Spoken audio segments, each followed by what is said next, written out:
bienvenidos a esta cuarta jornada del ciclo de charlas La familia desafiada en tiempos de pandemia.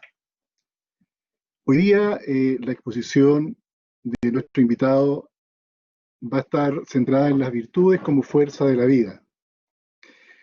Y por supuesto que está centrado en la familia. Cuando pienso entonces en las virtudes de la familia, tiendo a pensar y creo que a todos nos puede pasar en mi familia, en el sentido de reflexionar qué estoy haciendo conmigo y con los que conforman mi grupo familiar, qué es lo que nos fortalece, qué es lo que nos sostiene. No es que nuestras familias, pienso, sean un modelo, muy por el contrario, sino que me pregunto qué nos falta como familia para sentirme o para sentirnos tranquilos. Por eso creo que la reflexión y la conversación en familia debemos orientarla y siguiendo un lenguaje muy utilizado en la universidad, en cómo me hago cargo de las brechas de familia. ¿Qué es lo deseable alcanzar? ¿Con qué o quién me comparo? ¿Cuál es mi modelo de familia a seguir?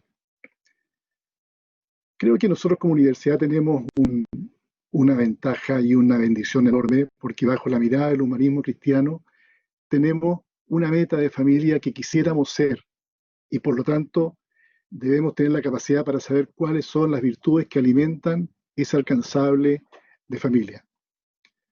Siempre creo que hemos tenido el modelo que ha estado al alcance de todos y muchas veces por lo mismo a lo mejor nos cuesta verlo y captarlo. Entonces, cuando queremos refrescar y profundizar en las virtudes de la familia, en los momentos de alegría o en los momentos de desazón, es importante mirar ese centro y ese modelo de familia.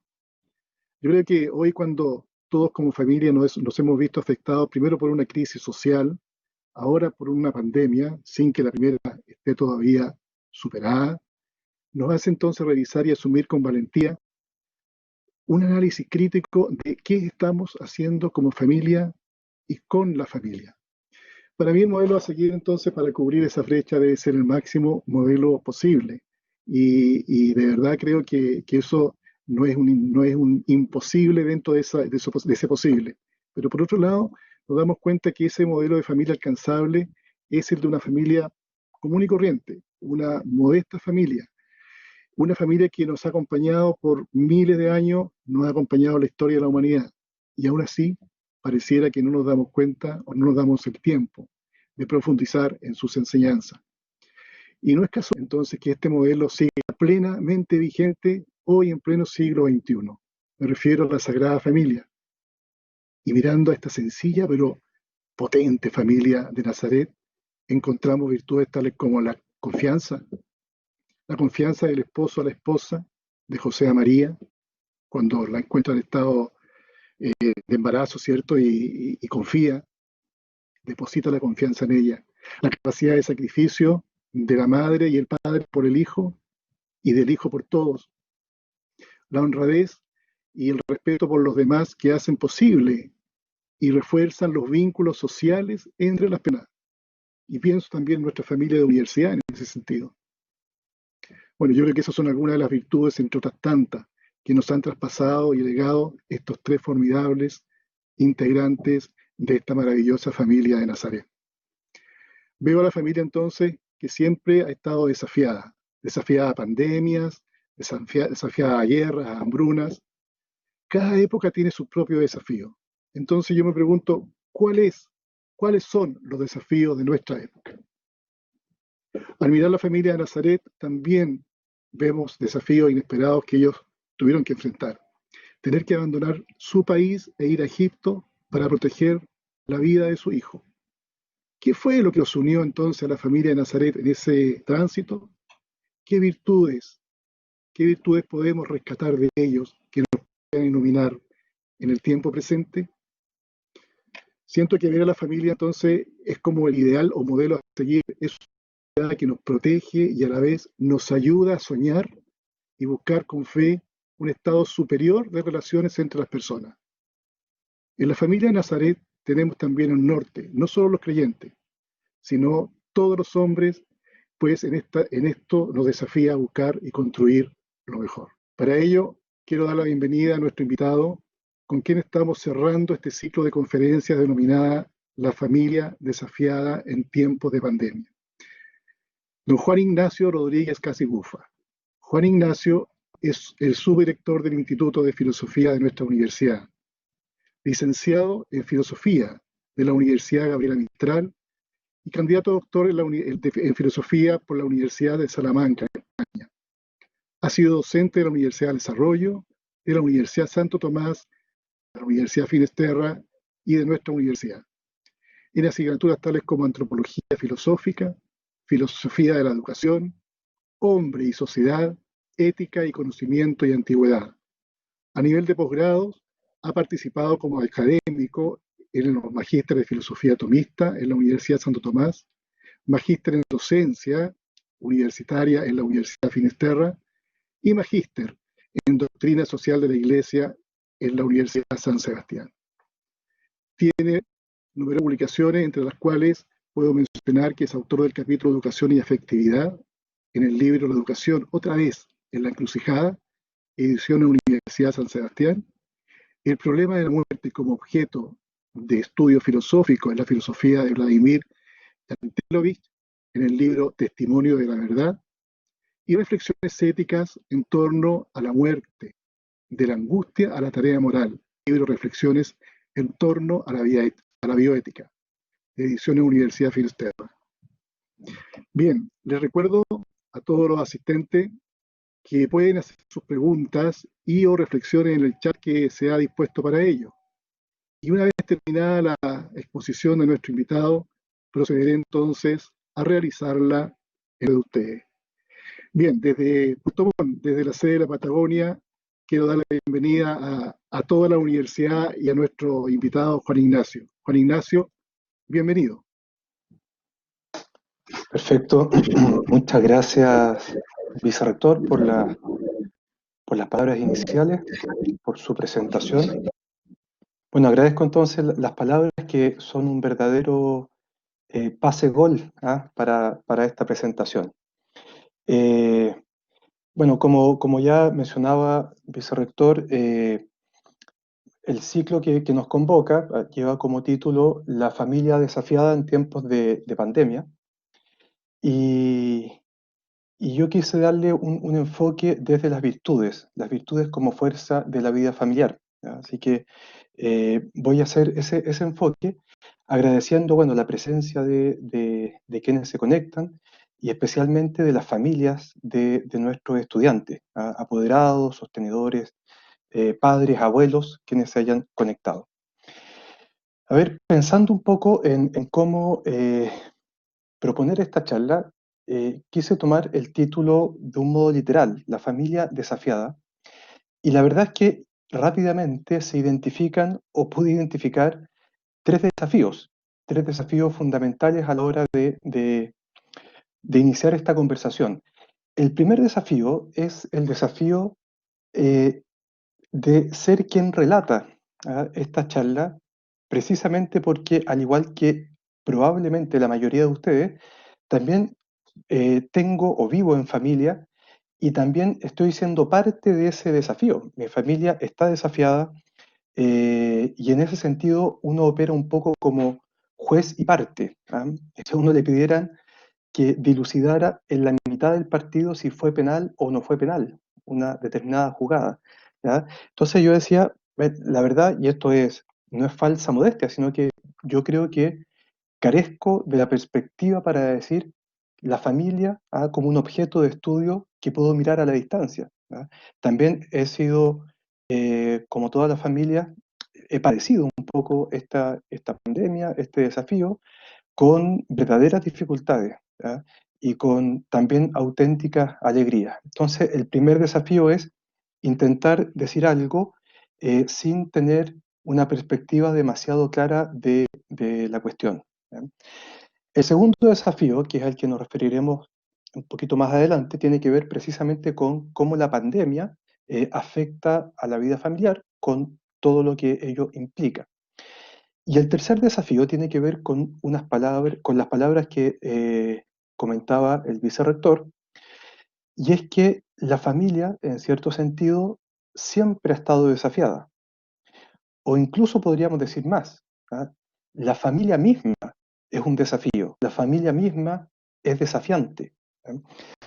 La vida familiar, por su lógica, por su dinámica, está llena de desafíos que al final son desafíos de índole moral. ¿Ah? Moral en su sentido profundo, no entendido como el cumplimiento de unas normas. Una familia no se realiza, no se sostiene solo cumpliendo normas, sino que la familia se sostiene y se realiza dirigiéndose a un bien. Y en ese sentido la familia es ella misma desafiante. Y es desafiante porque creo yo que tiene una particularidad que ningún otro grupo humano tiene, ¿ah? Y que al final impacta directamente la libertad de las personas. No hay otra realidad humana en donde los miembros de una comunidad puedan ser tan plenamente ellos mismos, tan espontáneamente ellos mismos, tan auténticamente ellos mismos. ¿Ah? No hay otra realidad donde uno sea naturalmente uno mismo. Es lo que pasa cuando los hijos van de visita a alguna casa y uno los va a buscar un poco con temor de qué habrá pasado. Oye, tu hijo maravilloso, se come todo, no reclama, súper respetuoso. Y uno dice, oye, pero este hijo es el mismo que vive en mi casa todos los días. Y es el mismo, es el mismo. Lo que pasa es que solo en la casa, tiene la confianza, y esa palabra es importante, la confianza para ser plenamente el mismo. Entonces, por una parte, tenemos este elemento de la realidad familiar, pero por otra parte, tenemos la otra cara de la moneda, y es que no hay otra realidad humana donde se nos interpele más integralmente. ¿Ah? Dicho de otra manera, puedo ser yo mismo en mi casa, pero a la vez en mi casa se me pide cuentas por todo, en el buen sentido, se me pide cuentas por todo.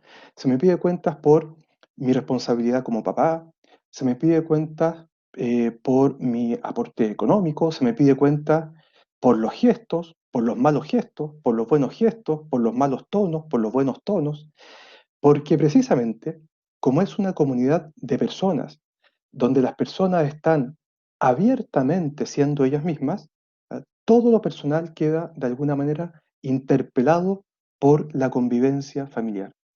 En ese sentido, yo diría que este tercer desafío, la familia misma como desafío, es lo que nos orienta para hablar después del desafío de la pandemia. ¿Ya? Insisto, o podríamos resumirlo de esta manera. ¿Cuál es el desafío de la familia? Es fundamentalmente un desafío moral. ¿En qué sentido? En que la familia solo se realiza plenamente en la medida en que sus miembros sean cada vez mejores personas. Cada vez mejores personas en el sentido de estar permanentemente atentos a la familia, a los otros. Cada vez mejores personas en el sentido de estar dispuestos de alguna manera a postergarse, ser menos egoístas. La familia se juega en la vida cotidiana y la vida cotidiana se construye, se desarrolla precisamente mediante esas pequeñas actitudes que van dando forma a la familia. Y en ese sentido, se produce precisamente esta casi paradoja, las familias donde todos son bienvenidos, en donde yo no te exijo que seas buena persona para quererte, todo hay una cierta incondicionalidad que es muy sana, muy valiosa, que se respira dentro de la familia, una incondicionalidad respecto del afecto de los miembros, pero también esa incondicionalidad exige que cada uno ponga de su parte para que la familia se desarrolle armónicamente, plenamente, en orden al bien de cada uno de los miembros. ¿Ya? Entonces, por una parte, yo diría, ese desafío es el que orienta todo lo demás. ¿Qué es lo que ocurre ahora? Aparece un desafío, ¿ya? Que es el desafío de la pandemia, que yo creo que uno no termina de procesar lo que está involucrado en esto. ¿Ah? Yo pensaba en la figura del reality cuando a la gente la encierran. Claro, y la gente se encierra y colapsa, y cuando colapsa se sale del reality y se vuelve a su casa. En cambio, en este reality que estamos viviendo, el que colapsa sigue en la casa, ¿ya? Tiene esa particularidad y por lo tanto es una, son condiciones las que han acompañado a esta pandemia que ponen sobre la mesa precisamente eh, la madera de la que estamos hechos, podríamos decirlo de esa manera. ¿Ah? Sale a la luz la madera de la que estamos hechos. ¿Qué es lo que suele pasar siempre con las dificultades? ¿Ah? Saca lo mejor de nosotros cuando hay adversidades y a veces sale lo peor de nosotros.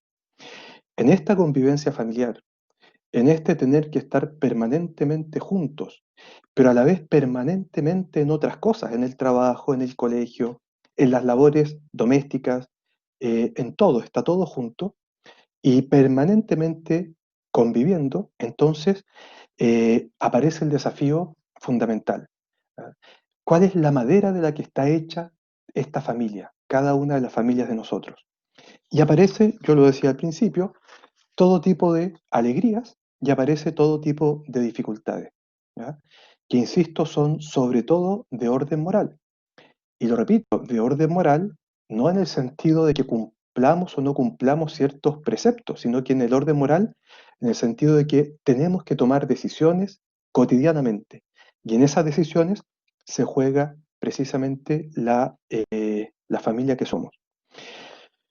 No tengo el más mínimo interés en hacer una clase de virtudes, pero sí hay que decir alguna palabra porque es precisamente el título que le quise dar a esta charla. ¿Ah? Las virtudes como fuerza de la vida familiar.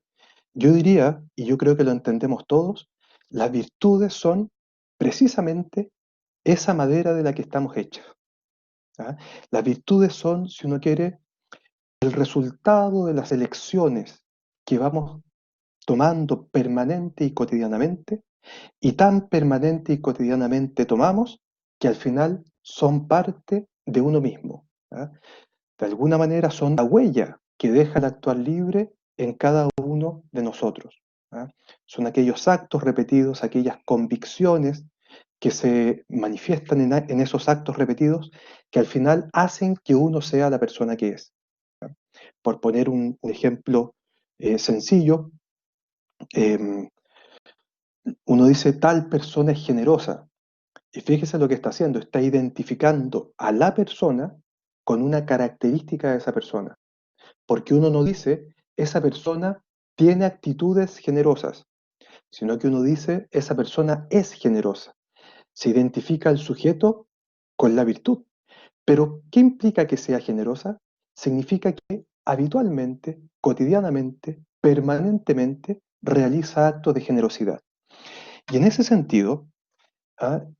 Nosotros somos, de alguna manera, las decisiones que tomamos, o esas decisiones repercuten en quienes somos. Pensándolo a nivel familiar, ¿ya? Un poco para no perder la lógica, la pandemia viene a mostrarnos, ¿ah? De qué manera estamos hechos, ¿ah? Cuál es nuestra fuerza con la cual enfrentamos la pandemia, y esa fuerza podría identificarse con la virtud. ¿Ah? De hecho, la palabra virtud, ¿ah? Tiene su origen en la fuerza, la fortaleza. Vir, ¿ah? Significa fuerza. Y yo diría que en la familia se conjugan tres tipos de virtudes. ¿Ah? Tres tipos de virtudes. Primero, las virtudes que traen los padres. ¿Ah? El matrimonio, los que se casan, viene cada uno con su historia, con sus virtudes, con sus defectos también, pero sus virtudes que de alguna manera aportan al desarrollo de la familia, a la configuración de la familia. Y esas virtudes son las que traemos nosotros y que hemos ido formando a lo largo de toda la vida. ¿Ah? Al final uno aporta lo que es en la familia. ¿Ah? Y en ese sentido, cuando uno se casa, uno ya viene bastante formado o deformado y va a aportar eso a la vida familiar. ¿Ah? Dice por ahí un autor una frase que me parece muy cierta, dice, la educación de los hijos comienza 20 años antes del matrimonio de los padres. ¿Por qué? Porque al final el papá, la mamá, educan con lo que son. ¿Ya? Entonces tenemos para la configuración de esta madera familiar, de esta fuerza familiar, tenemos las virtudes que aportan los papás, el matrimonio. ¿Ya? Cada uno con su historia y con su realidad. Y hay otras virtudes que son las que intencionalmente queremos formar en nuestros hijos, ¿ya? Que no necesariamente se identifican con las virtudes que uno tiene, ¿ya? Un papá impuntual puede querer que sus hijos sean puntuales, porque ve una virtud en eso, aunque él no la viva, no la practique, ve algo valioso que quiere comunicar a sus hijos, ¿ya? Un papá irresponsable puede querer que sus hijos sean responsables. Y eso tiene que ver también con las decisiones de los papás respecto de la educación de los hijos. ¿Ah? De hecho, es común que en la educación de los hijos se produzcan grandes diferencias a nivel de los papás, porque hay distintos criterios, distintas miradas que hay que saber aunar para educar a los hijos. Y habrá familias que quieren que sus hijos sean muy estudiosos, y eso impacta en la vida familiar porque se organizará la familia de tal manera que el foco esté puesto o uno de los focos en el estudio. Habrá otras familias que no quieren que sus hijos sean estudiosos, sino que les importa mucho más que sus hijos eh, tengan contacto con la naturaleza. Entonces eso va a marcar la dinámica familiar. Habrá otros que quieren que sus hijos sean deportistas. ¿Ah? Y así sucesivamente. ¿Ah? Tenemos un segundo grupo de virtudes que, insisto, van a configurar el modo de ser de la familia. Las virtudes que cada papá tiene, ¿ah? Y que aporta a la vida familiar, las virtudes que como papás acuerdan que es importante comunicar a sus hijos y eso va a marcar la dinámica familiar. Pero hay un tercer grupo de virtudes que es, yo diría, el más curioso, ¿ah? El más insospechado, que son las virtudes que van a ir brotando de la dinámica familiar y que no estaban planificadas, ¿ah? Que de alguna manera eh, brotan precisamente de las relaciones que se van dando dentro de la familia, de los caracteres que aporta cada uno. Los hijos son siempre una caja de sorpresas y van a aportar algo novedoso. La esposa es también una caja de sorpresas y va a aportar lo suyo, y uno mismo también puede ser bastante impredecible. ¿Ah? Uno nunca termina de conocerse. Y eso que no estaba planificado, eso que no son las virtudes que ponen cada uno de los padres, que no están intencionadas en la educación de los hijos, tienen mucha fuerza en la configuración de las virtudes familiares, ¿ah? Que se van desenvolviendo, si uno quiere, de un modo casi espontáneo, ¿ya? Todo eso, las virtudes de los papás, las virtudes que queremos comunicar a los hijos y las virtudes que van brotando en la historia familiar, de alguna manera configuran el ethos, podríamos decir, el modo de ser de la familia. Y, eh, y eso de alguna manera es la fuerza, creo yo, de la vida familiar, esa identidad que está conformada de estas virtudes es la fuerza de la vida familiar. Y que en ocasiones las dificultades nos permiten no solo sacar lo mejor de nosotros, sino que nos obligan de alguna manera a jerarquizar las cosas de la vida familiar. ¿Eh? En un estado de poca dificultad, en un estado de tranquilidad, uno puede quejarse por cualquier cosa. ¿Ah? Uno se queja de lo que sea, ¿ah? De que no había pan fresco en la mañana. Uno puede quejarse de cualquier detalle. Pero cuando uno está enfrentado a una dificultad, pueden darse, bueno, distintas respuestas. Pero no es raro que lo que se dé sea una especie de unidad y de jerarquía. Esto es más valioso. Concentrémonos en esto. Dejemos pasar estas cosas. ¿Ya? Yo no sé, bueno, habrá experiencias para todo. ¿Ya? Y como dije, es desafiante hablar de esto cuando uno está metido en esto. Pero se puede dar que uno llega a una especie de acuerdo tácito de no complicarse la vida por estas cosas, por algunas cosas, ¿ah? Por aquellas cosas que discutíamos en estado normal, parece que ahora dejémosla entre paréntesis y, y preocupémonos de algo más importante. No podemos amargarnos la vida por estas cosas ahora porque hay otras cosas que son más preocupantes.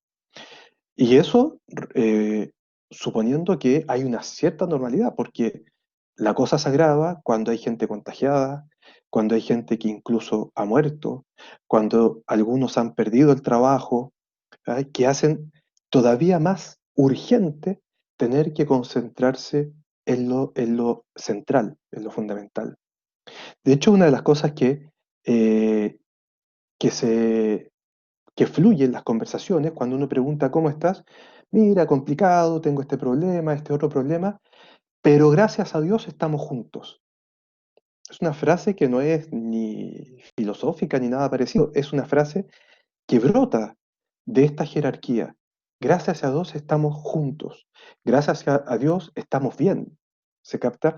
Entonces, eso es uno de los elementos que puede acompañar al desafío de la vida familiar a la luz de la pandemia. Para hablar de de este tema, yo quiero cerrar con hacer referencia a tres virtudes que yo creo que son fundamentales para una buena configuración de este etos familiar. En la vida humana, en la vida familiar, y al hablar de virtudes, no hay absolutamente ninguna receta, no existe. Cada familia tiene sus dinámicas, cada familia tiene su modo de relacionarse, etcétera. Sin embargo, yo creo que sí vale la pena al menos sugerir o al menos ofrecer o al menos conversar en torno a tres virtudes que yo creo que tienen el mérito en las circunstancias en las que estamos viviendo, que permiten poner a la persona, a cada persona de la familia al centro, a cada persona en el nivel más alto de la jerarquía y que nos permite, de alguna manera, relativizar las demás cosas en función de las personas. Muy sencillamente, yo diría que una virtud que conviene cuidar en estos tiempos, siempre, particularmente en estos tiempos, es la virtud de la humildad. La humildad que implica reconocerse como alguien que tiene fortalezas y riquezas, pero también como alguien que tiene precariedades y defectos. ¿Y por qué pienso yo que puede ser un aporte? Porque el que se reconoce así, el que reconoce en sí mismo una serie de dificultades, una serie de defectos, una serie de bondades y riquezas, es capaz de abrirse a mirar al otro con mucha más benevolencia. De alguna manera, sopesa mucho más el juicio respecto de la otra persona, que también tiene sus riquezas y sus precariedades. ¿Ah? Esto nos previene de querer, sobre todo los que somos papás, de querer de alguna manera educar desde un ideal demasiado impecable, tan impecable que le queda lejos a los hijos. ¿Ah? Y lo mismo respecto de la esposa, demasiado impecable, yo no me equivoco y tú te equivocas en esto, en esto, en esto. Eso daña mucho a la familia, por eso yo creo que un primer elemento que uno puede cultivar en uno mismo y que se abre unas relaciones intrafamiliares muy sanas es precisamente la humildad, ¿ya? Y que incluso uno podría decir no resta autoridad a los papás, sino que les otorga autoridad, porque estoy dando testimonio de que yo, que soy papá y quiero educar a mis hijos, también me equivoco. Pero ese testimonio va acompañado de de un esfuerzo eh, por, por querer ser mejor. ¿Ah? La humildad no es solo, si uno quiere, regocijarse en los propios defectos, sino que es reconocerlos con el intento de ser mejores. Y ese testimonio yo creo que hace gran bien a la vida familiar. Una segunda virtud que me parece valiosa en este contexto es la paciencia. ¿Ah? Estamos todos confinados o más o menos confinados, obligados a convivir mucho tiempo, y la paciencia es precisamente esa virtud por la cual puedo de alguna manera soportar, sobrellevar los defectos propios y los defectos de los otros que se prolongan en el tiempo. ¿Ah? Cuando uno dice, hoy que hay que tener paciencia con estos niños, está diciendo, está hablando de los defectos de los hijos que se prolongan en el tiempo. ¿Ah? El hijo no cambia, no cambia, no cambia, está siempre el mismo defecto. Y eso de alguna manera interpela a la paciencia. Fundamental, fundamental, porque la paciencia no es una paciencia apática, que no me importa el otro y que haga lo que quiera, que es una frase que suele repetirse. Mire, haz lo que quieras, es como ya tiré la toalla. Esa es una paciencia más bien apática. Aquí se trata de una paciencia que sigue preocupada por la persona, que le importa a la persona, y porque le importa a la persona, es capaz de soportar los defectos de esa persona, que va muy de la mano con algo que yo creo que todos hemos experimentado en estos meses, va muy de la mano con el perdón, con el saber perdonar y con el también sentirse perdonado o saberse perdonado. Se perdona precisamente no porque no me importen los defectos del otro, sino que se perdona precisamente porque me importa la persona y soy capaz de superar esos defectos que me afectan. ¿Ah? Por eso es que en la dinámica familiar es bueno que los niños, que los hijos entre ellos, que no hay que hacer mucho esfuerzo para que ocurra, peleen. ¿Ah? Es bueno que los hijos peleen, se enojen y se reconcilien. ¿Ah? Es parte de la experiencia también de la paciencia y del perdón. ¿Ah? Yo creo que es valioso. Y además que en la vida familiar es inevitable, como en ninguna otra realidad, que aparezcan los defectos. Es inevitable. En la convivencia cotidiana, como decíamos antes, donde tengo el derecho de ser yo mismo, aparece también lo más defectuoso de mí. Cosas que uno mismo no sospechaba de sí, aparecen ahí en la vida familiar. Solo una anécdota, ya voy a terminar, pero una anécdota que grafica muy bien, eh, y hablo de mí mismo para no hablar de otra persona. Yo no sé por qué, pero desde que tengo uso de razón, todo el mundo me dice, oye, que eres paciente, oye, que tienes paciencia, pero era niño y la gente me decía, oye, qué paciencia que tienes. Y me lo repetían tanto que me creía el cuento. Y yo creía que era paciente hasta que me casé, ¿ya? Y en la vida familiar me di cuenta que era mucho menos paciente de lo que el resto creía y de lo que yo mismo creía, ¿ya? Porque en la vida familiar, insisto, aparece con fuerza cómo es uno verdaderamente. La humildad, la paciencia y yo diría como última virtud muy importante, y con esto voy terminando, la gratitud. Es fundamental, es importante que sepamos, que nos habituemos a agradecer la familia que somos. Y es un agradecimiento debe ser, eh, que debe estar fundamentado en la realidad de la familia que somos. Una de las ingratitudes más grandes es cuando uno se engaña a sí mismo y se sorprende diciendo, oye, qué buena sería mi familia si esta persona, si mi esposa fuera así, si mis hijos fueran así, si tuviera mejor situación económica, si no tuviera este problema, si tuviéramos mejor carácter, qué buena sería mi familia. Yo creo que eso es una ingratitud tremenda que hace daño, porque al final uno está pendiente de lo que no es, está poniendo el foco en una especie de proyección fantástica. Yo creo que se trata de agradecer la familia que somos, con todos los defectos, con todos los defectos.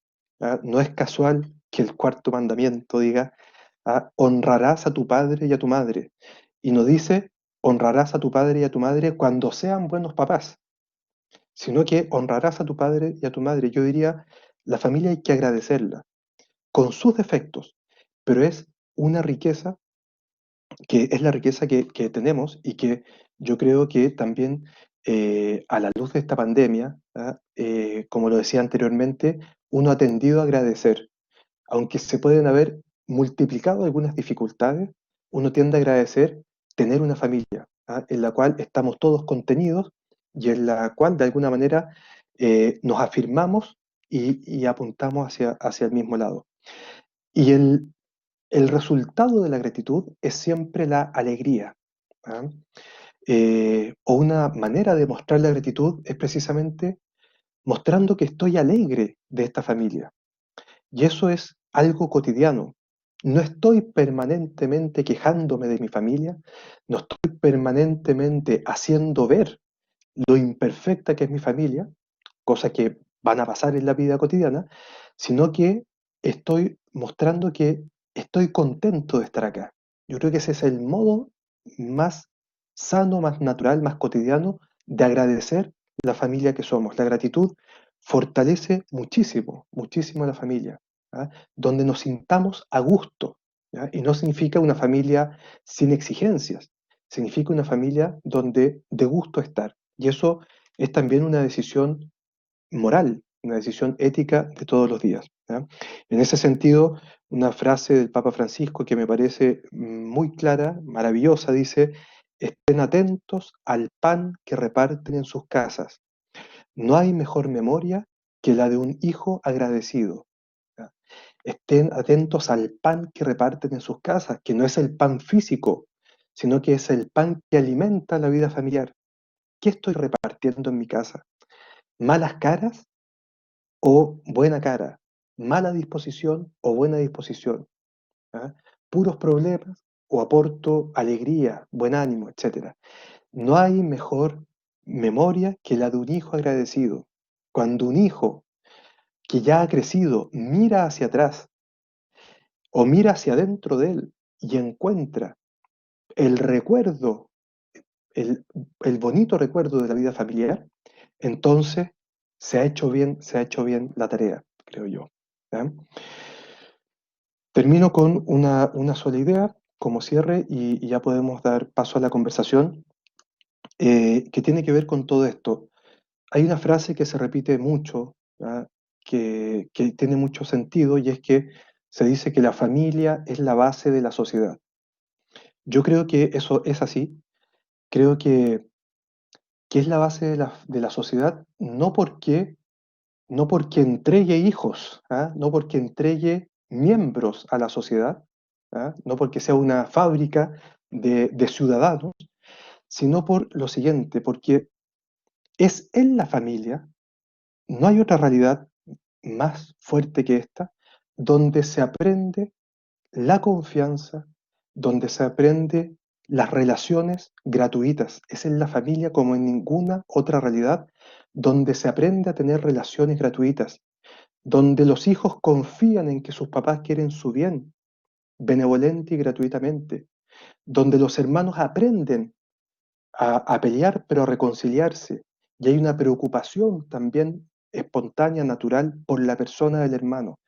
En ese sentido, en nuestro tiempo, en nuestro Chile, que está tan marcado por la división, que está tan marcado por la sospecha, es fundamental volver la mirada a la familia, que es donde se aprende la primera confianza que después deja orientada el resto de la vida, ¿ah?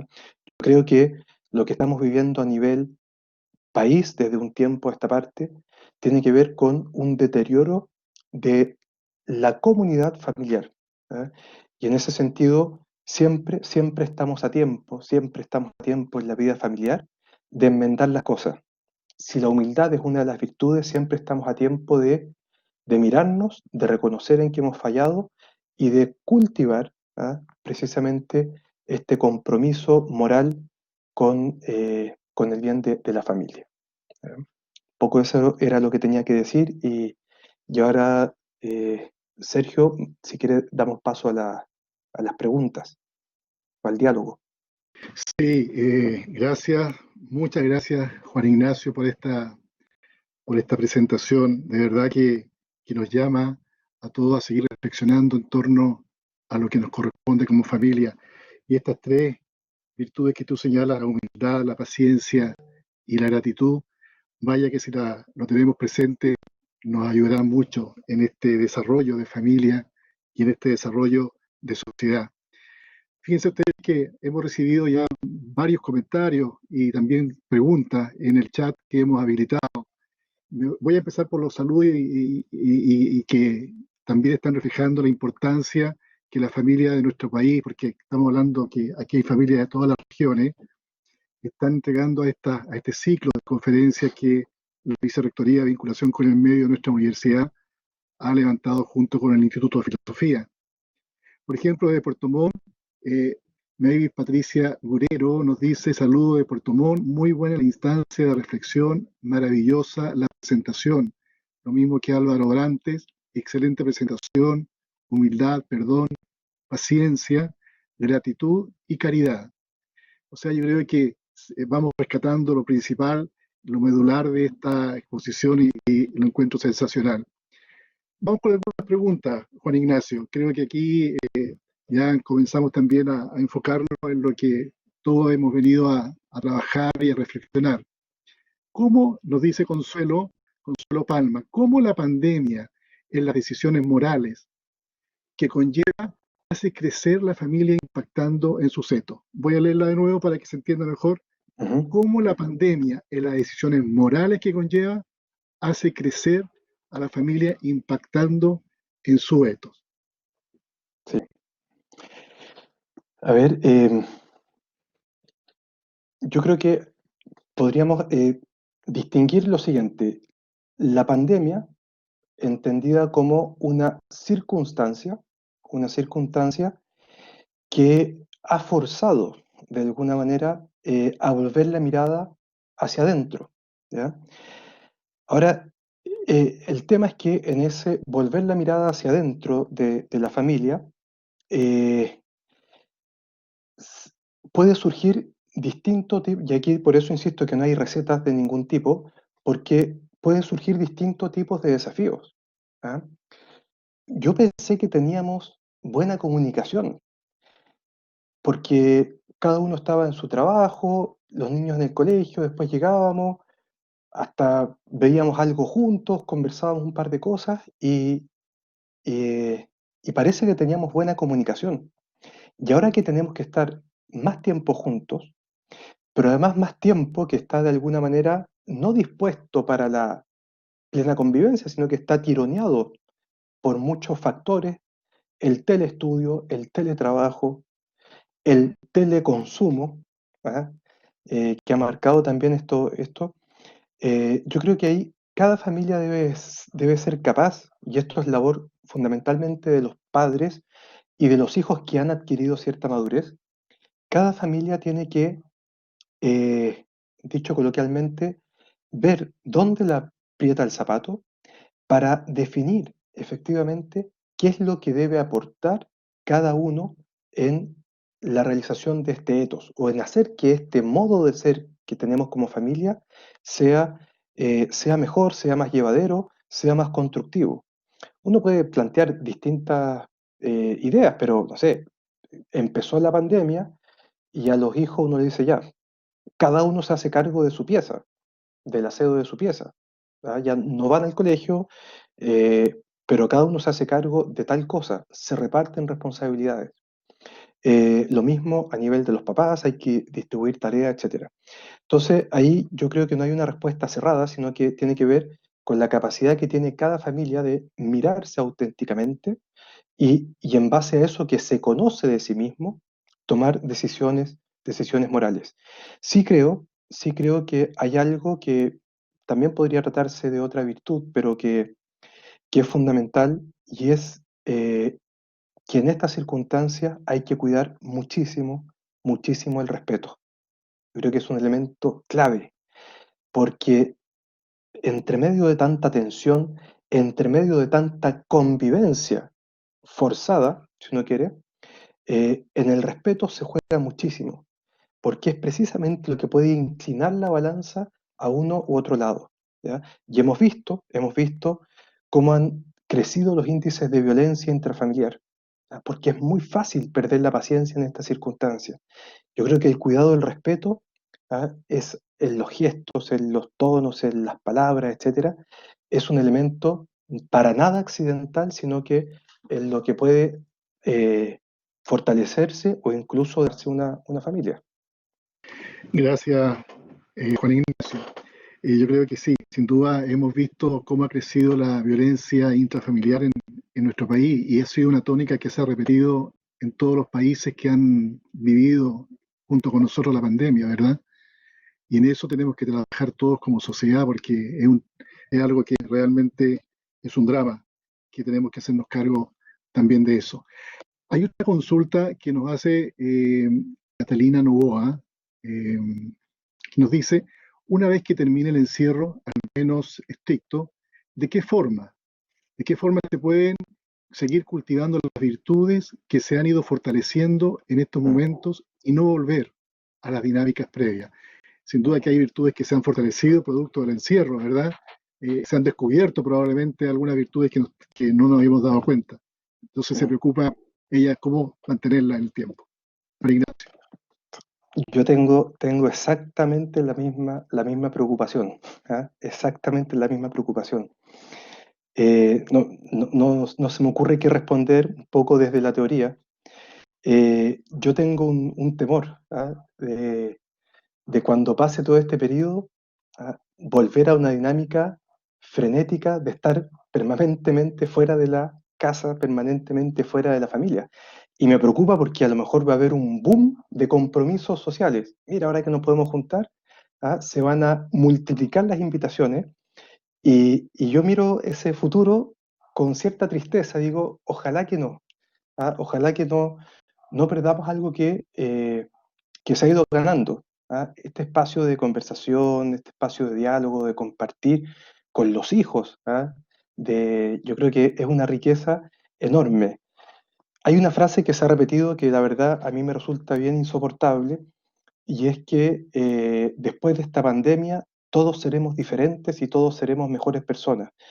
A mí, yo creo que no va a ser así. Yo creo que va a depender de la decisión de cada uno. Yo no creo que la pandemia nos vuelva mejores personas. Yo creo que va a depender siempre de la decisión de cada uno.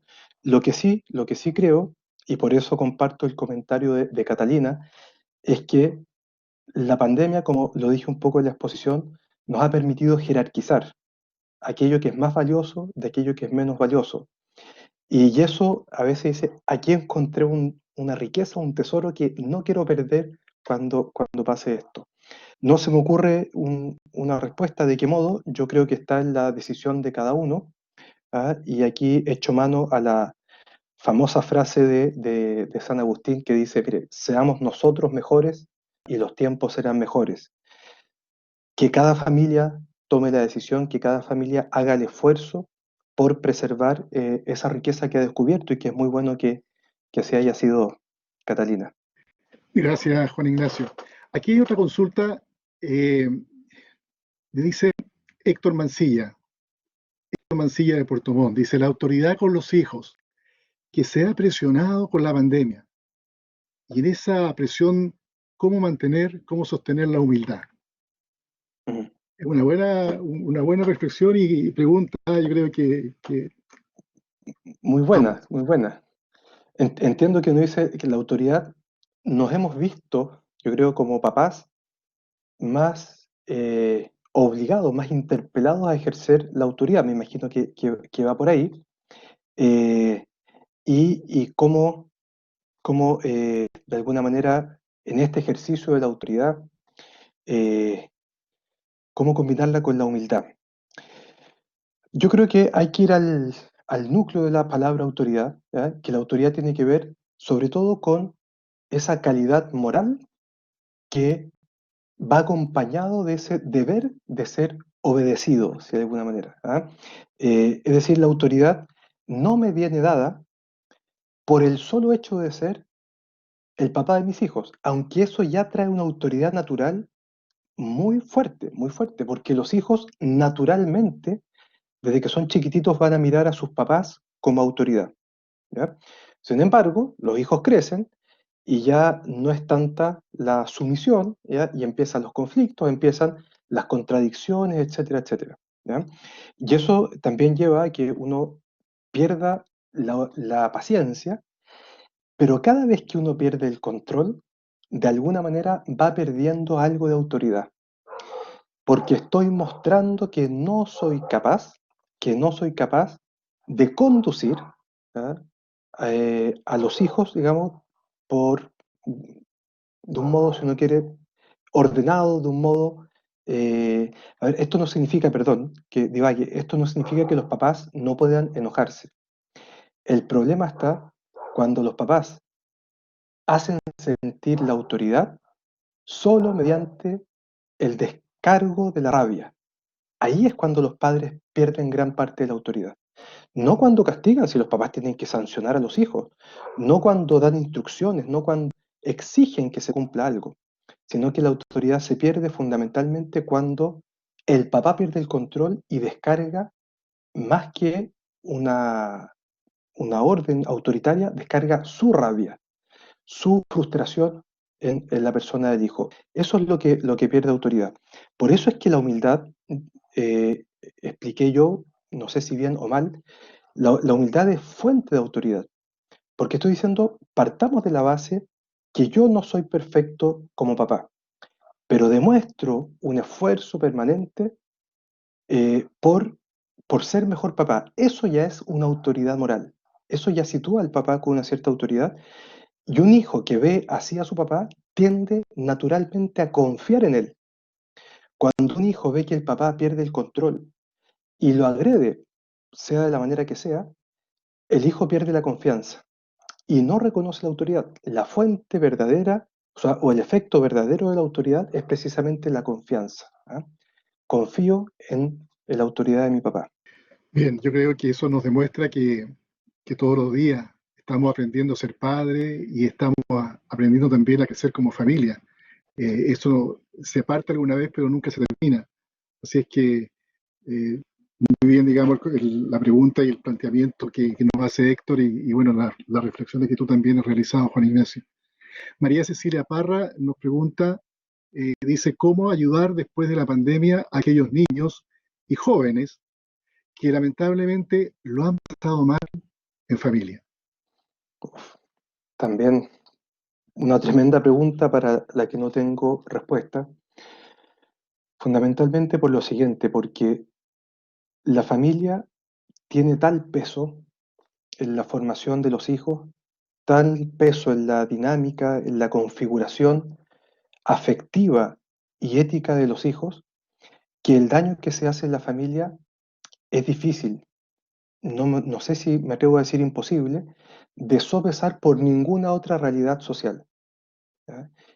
Es en términos positivos, por decirlo así, lo que alguien aprende positivamente en la familia es muy difícil que lo quite el colegio, es muy difícil que lo quite el grupo de amigos, y a veces cuando el grupo de amigos quita ciertos valores, pasado el tiempo, la persona que los vivió naturalmente en su familia vuelve a esos valores, eso en sentido positivo. En sentido negativo, es tal la fuerza de la vida familiar que es difícil que haya otra realidad que pueda sopesar tanto el bien o el daño que se haga ahí. Por eso es que alguien que lo ha pasado muy mal en este tiempo, en estos meses, cuando pueda huir de esa, va a estar, claro, va a salir de esa familia y yo no sé qué instancia social pueda eh, contrarrestar lo que experimentó en la familia. Por supuesto que apoyarse en otras personas confiables es fundamental. Apoyarse en amigos, apoyarse a veces en instituciones educativas. Cuando hablamos de niños más chicos, el colegio, con toda la vida afectiva que hay ahí, con los profesores, los compañeros, tiene una fuerza que contiene mucho. ¿Ya? Incluso la ayuda nacional es importante, orientadores, psicólogos, todo eso apoya. ¿Ya? Todo eso yo creo que es un modo de sopesar, pero no creo que haya una, insisto, una realidad que pueda contrarrestar de un modo radical lo que se experimenta en la familia. ¿Ya? En ese sentido, la familia siempre marca, para bien o para mal, ¿ah? O en cosas buenas y malas simultáneamente, marca para toda la vida, sin que determine, no es que la cosa quede cerrada, pero sí hay una marca indeleble. Muchas gracias. La verdad es que yo creo que la familia marca, como tú dices, para bien o para mal, pero también están las buenas y están las malas, ¿cierto? Y es preferible que estén las malas que las buenas, porque eso es familia. Bueno, ya vamos cerrando esta jornada, la hora nos va alcanzando, y quisiera también sí señalar que hemos tenido muchos mensajes desde Ancud, Chiloé, desde el Colegio Germania de Puerto Varas, en fin, de distintas ciudades de nuestro sur y de nuestro norte también de Santiago, se han ido conectando a esta a esta conferencia que hoy día hemos tenido el privilegio de asistir todos. Yo quiero terminar agradeciendo a todos los presentes, pero primero a nuestro expositor, a Juan Ignacio, por esta magnífica presentación que hoy día nos ha hecho. Pero más que presentación, yo creo que una invitación a reflexionar en torno a lo más rico que cada uno de nosotros tenemos, nuestra familia. Y en ese sentido creo que, al menos yo, y creo que todos, los interpreto a todos, nos vamos con el corazón hinchado de esta dosis de optimismo, pero también de trabajo y de responsabilidad en trabajar en torno a nuestra familia y en torno a uno mismo, porque uno es parte de ese componer la familia. Así que yo le agradezco a Juan Ignacio esta presentación. Por supuesto que los dejamos invitados para nuevos ciclos que se vayan construyendo en la universidad con la vicerrectoría de vinculación con el medio y con cada una de las sedes. A todos yo les envío un abrazo, que sigamos cuidándonos porque todavía esto está en pleno desarrollo, como es una noticia en desarrollo, como se dice, pero también quiero transmitirle que desde la universidad seguimos trabajando para que podamos seguir avanzando con nuestros estudiantes y seguir aportando el desarrollo de nuestras comunidades. Muchas gracias a todos y que tengan una muy buena tarde. Muchas gracias, Sergio, y muchas gracias a todos quienes se conectaron.